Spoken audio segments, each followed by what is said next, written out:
आर्य सभ्यता के दौरान भारत के सामाजिक, राजनीतिक, आर्थिक और धार्मिक हालात। सबसे पहले हम राजनीतिक हालात डिस्कस करेंगे। किसी भी देश की, किसी भी सभ्यता की राजनीति हम कैसे डिस्कस करते हैं, वहाँ राजनीति का क्या सिस्टम है। कई जगह पे पार्लियामेंट्री सिस्टम होता है, कई जगह पे राजकीय मोनार्की सिस्टम होता है, कई जगह पे रिपब्लिक सिस्टम होता है। जो वैदिक सभ्यता है उसमें मोनार्की सिस्टम चलता था। तो मोनार्की सिस्टम में हम पॉलिटिकल सिस्टम को कुछ पॉइंट्स के अंदर डिस्कस करते हैं। नंबर 1 इज द किंग, राजा। राजा जो है आर्य सभ्यता के दौरान, वैदिक सभ्यता के दौरान सबसे शक्तिशाली पोजीशन रखता था राजनीति के अंदर। राजा ऊपर भगवान है तो धरती पे कौन है? राजा।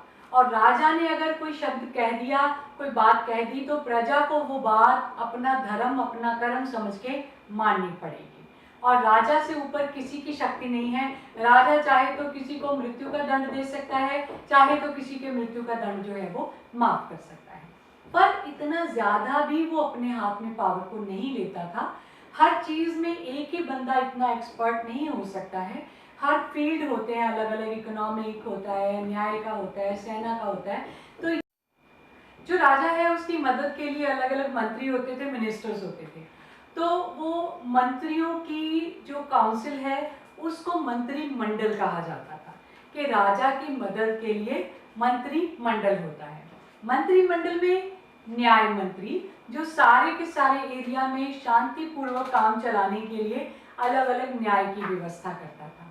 सेना मंत्री के सैनिकों की भर्ती करनी है, सेना में कौन कौन से हथियार रखने हैं, कहाँ अटैक करना है, विदेश की राजाओं के साथ में कैसे संबंध रखने हैं, ये सारा का सारा सेना मंत्री काम करता था। इसके अलावा खजाना मंत्री के राज्य की इनकम कहाँ से है, खर्चा कहाँ पे है, कहाँ से पैसा बचाना है, कहाँ पे खर्चा करना है, ये सारा का सारा काम खजाना मंत्री करता था। इसके अलावा जैसे हम होम मिनिस्टर की बात करते हैं तो गृह मंत्री होता था, जो राजा के महल और राजा के परिवार के मेंबर या आम प्रजा के कॉमन जो मुद्दे हैं उनके बारे में सारा का सारा वो ध्यान रखता था। ऐसे अलग अलग मंत्री जो हैं उनका एक समूह होता था, ग्रुप होता था, जिसको मंत्रिमंडल कहते थे। वो राजा को समय समय पे, जरूरत पड़ने पे उसको सलाह देते थे, उसकी मदद करते थे। इन मंत्रियों में से एक मुखिया होता था। इन मंत्रियों का मुखिया, मंत्रियों का प्रेसिडेंट, मंत्रियों का प्रधान जो है वो प्रधानमंत्री कहलाता था। क्योंकि राजा हर समय सारे मंत्रियों को बुला के बातचीत नहीं कर सकता है, तो वो अपनी बात कुछ कहना चाहता है मंत्रियों की तरफ, तो वो प्रधानमंत्री को बोलेगा, प्रधानमंत्री उन मंत्रियों को सारी की सारी बात बता देगा कि राजा ने ये बात कही है। अगर मंत्री अपनी बात राजा तक पहुंचाना चाहते हैं तो वो भी एक एक करके नहीं जाएंगे, वो प्रधानमंत्री को अपनी बात बताएंगे, प्रधानमंत्री राजा तक उन सारे मंत्रियों की बातें जो हैं वो टाइम टू टाइम कन्वे करता जाएगा। ऐसे एक बहुत ही अच्छा सुचारू जो सिस्टम है वो चलता था वैदिक काल के समय में, वैदिक सभ्यता के दौरान। इसके अलावा जो ये युद्ध के लिए अलग अलग तरह के हथियार, घोड़े, ये सारा कुछ जो है बहुत बढ़िया ढंग से चलाया जाता था। दंड में क्या है कि जो दंड ऐसे दिए जाते थे कि किसी भी व्यक्ति को अगर वैसे कोशिश क्या की जाए कि पहले जुर्माना लगाया जाए, कोई उसने गलत काम किया है, उसने कोई जुर्म किया है तो उसके ऊपर जुर्माना लगाओ। अगर ज़्यादा बड़ा जुर्म है तो उसको कैद खाने में डालो। अगर उससे भी ज़्यादा बड़ा जुर्म किया है तो फिर जाके उसको जो है वो अगर अपने एरिया से अलग कर दो, दूर निकाल दो अपने एरिया से। अगर उसने बहुत बड़ा क्राइम किया है तो हाथ पैर काटने का या जुबान काटने का या लास्ट में किसी की जान की जो कुर्बानी है वो करने का फैसला लिया जाता था। अदरवाइज के लोगों को सुधारने का काम किया जाए तो दंड जो है वो पहले लेवल पे इतने ज़्यादा सख्त नहीं होते थे। Then we come to economic system. Harappa सभ्यता का चैप्टर जो हमने डिस्कस किया, मैंने उसमें भी आपको बताया कि किसी भी सभ्यता का, किसी भी देश का आर्थिक सिस्टम हम डिस्कस करते हैं तो उसमें हमारे पास कुछ पॉइंट्स हैं। Number 1 is main occupation, other occupations, currency, trade and commerce, transportation.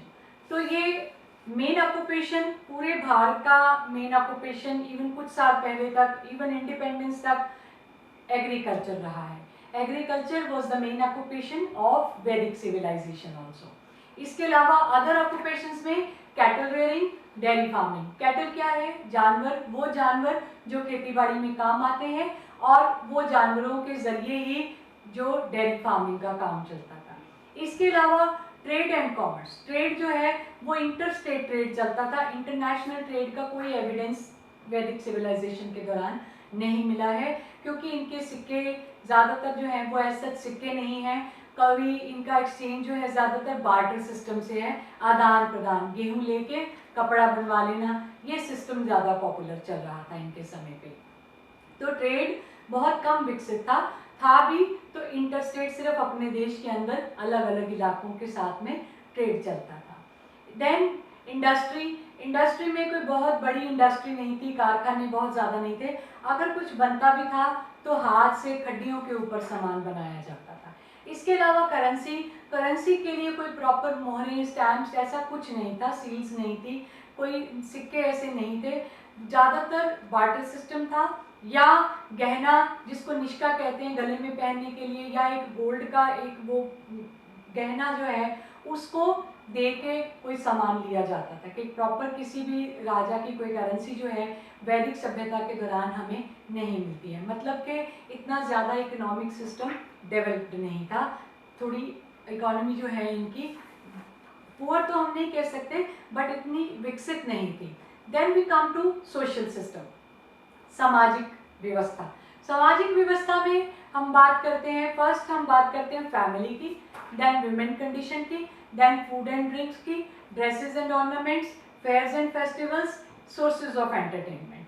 तो इनकी फैमिली जो है अर्ली वैदिक पीरियड में भी, लेटर वैदिक पीरियड में भी जॉइंट फैमिली सिस्टम है। पूरा परिवार एक जगह रहता है, माँ बाप, उनके बच्चे, आगे उनके बच्चे, सब एक जगह पे रहते हैं, चाचा ताऊ, सब बड़ा बड़ा परिवार है। और घर का जो बड़ा मेल मेंबर है, यहाँ डिफरेंस आ गया हड़प्पा सभ्यता के साथ में, कि पहले हड़प्पा सभ्यता में elder women was suppose to be the head of the family. यहाँ पे घर का बड़ा मेल मेंबर वो घर का मुखिया है।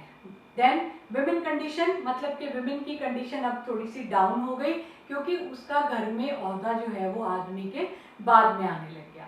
और अर्ली वैदिक पीरियड में फिर भी कुछ औरतों के नाम ऋग्वेद में लिखे गए हैं। लेटर वैदिक पीरियड में औरतों के कोई नाम नहीं मिलते हैं, मतलब लेटर वैदिक पीरियड में विमेन कंडीशन और डाउन हो गई। इसके बाद में जाति प्रथा। अर्ली वैदिक पीरियड में कोई जाति प्रथा का हमें कुछ पता नहीं चलता है, ऐसे लगता है कि सारे लोग एक समान हैं। अगर समाज में कुछ डिस्टिंक्शन किया भी गया है वो सिर्फ ऑक्यूपेशन के बेस पे।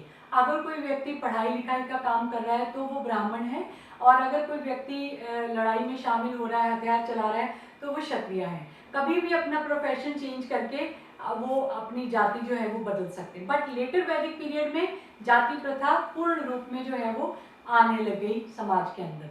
तो वैदिक पीरियड के जो लेटर वैदिक पीरियड का टाइम है उसमें जाति प्रथा जो है वो एक तरह से हमारे समाज का, भारतीय समाज का हिस्सा बनने लग गई। अर्ली वैदिक पीरियड में जाति नहीं थी, उसमें क्या था? वर्ण व्यवस्था। वर्ण क्या है? वर्ण is the colour of the skin. Colour of the skin, colour of the skin के बेस पे अलग करना। गोरे लोग सुपीरियर, काले लोग इनफीरियर। गोरे जो है उच्च नमन, उच्च वर्ण, जो काले हैं निम्न वर्ण। काले कौन से लोग? जो हड़प्पा सभ्यता के लोग अभी बचे हुए हैं वो काले हैं, वो निम्न वर्ण है। और जो आर्या लोग हैं वो गोरे हैं, वो उच्च वर्ण है। बट धीरे धीरे करके प्रोफेशन बना। जब कई लोगों ने देखा कि ये प्रोफेशन में हम अच्छे हैं, हमारे बच्चे भी इसी प्रोफेशन में आए, कोई और ना आए, तो जाति को पक्का करने की कोशिश की कि ब्राह्मण चाहते हैं, हम ब्राह्मण हैं, हमारे बच्चे भी ब्राह्मण बने, आगे उनके भी बच्चे ब्राह्मण बने।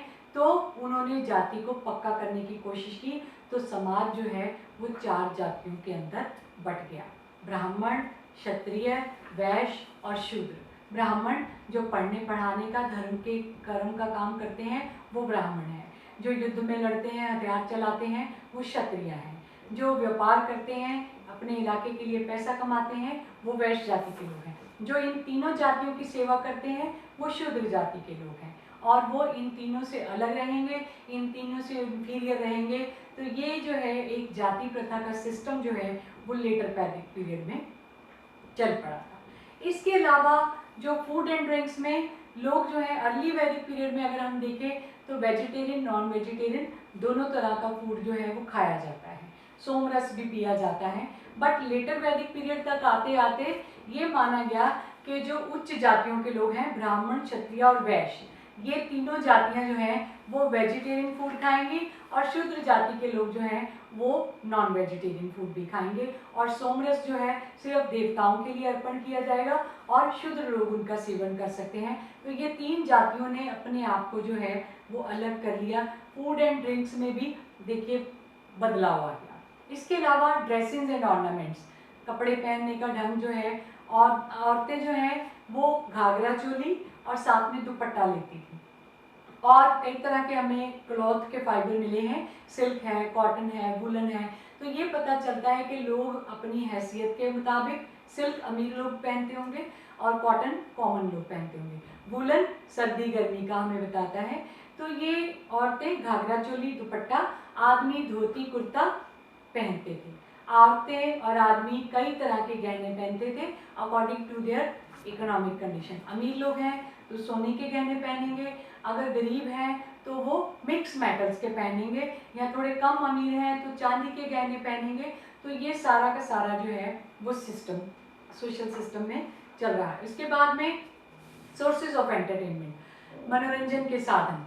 मनोरंजन के साधन में कुछ तो है आउटडोर सिस्टम। आउटडोर में घोड़ों की दौड़ कराना, रथों की दौड़ कराना, पशुओं की लड़ाई कराना, ये आउटडोर एंटरटेनमेंट के साधन हैं। इंडोर में जैसे लूडो है, चेस है, ऐसी कई गेमें अंदर खेलने के लिए हमें मिलती हैं जो लोग अंदर बैठ के अपना एंटरटेनमेंट करते होंगे। इसके अलावा फेयर्स एंड फेस्टिवल्स में के हिंदू धर्म जो है ये आगे बढ़ता जा रहा था। ये आर्य सभ्यता के लोग कट्टर हिंदू अपने आप को मानते थे। अर्ली वैदिक पीरियड में अगर हम देखते हैं तो इनके अगर पूजा करने का अगर हम देखते हैं सिर्फ नेचर की पूजा होती थी।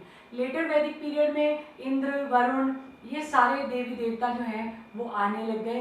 तो धर्म थोड़ा जो है वो कॉम्प्लिकेटेड और स्ट्रेसफुल हो गया और धर्म के नाम पे कई तरह की ये व्याख्याएँ भी होने लग गई। तो कई तरह के फेयर्स एंड फेस्टिवल्स भी जो हैं वो धर्म के नाम पे चलते थे। रिलीजियस सिस्टम ये सोशल सिस्टम के साथ साथ ही चलता है। मेन रिलीजन हिंदुइज्म है। अदर रिलीजन्स में शक्ति कल्ट थोड़ा सा है और कोई ज़्यादा नहीं है। शक्ति कल्ट भी नहीं है, इनफैक्ट सिर्फ हिंदुइज्म ज़्यादा चल रहा है। और स्टार्टिंग में नेचर वर्शिपिंग है, लेटर ऑन नए नए देवी देवता जो हैं उनके नाम जो है वो सामने आते हैं। वेज ऑफ वर्शिप में के लोग व्रत करते थे, हवन करते थे, यज्ञ करते थे। ये सारा का सारा जो है ये उनका वर्शिपिंग का ढंग है। सुपरस्टिशंस जो लेटर वैदिक पीरियड में हमें थोड़ा थोड़ा धागे तवीज़ के बारे में पता चलता है कि लोग थोड़े वहम भरम करने लगे, जादू टोने में विश्वास करने लगे। पर अर्ली वैदिक पीरियड में हमें ऐसा कुछ नहीं होता। This is all about political, economic, social and religious condition of India during वैदिक सिविलाइजेशन।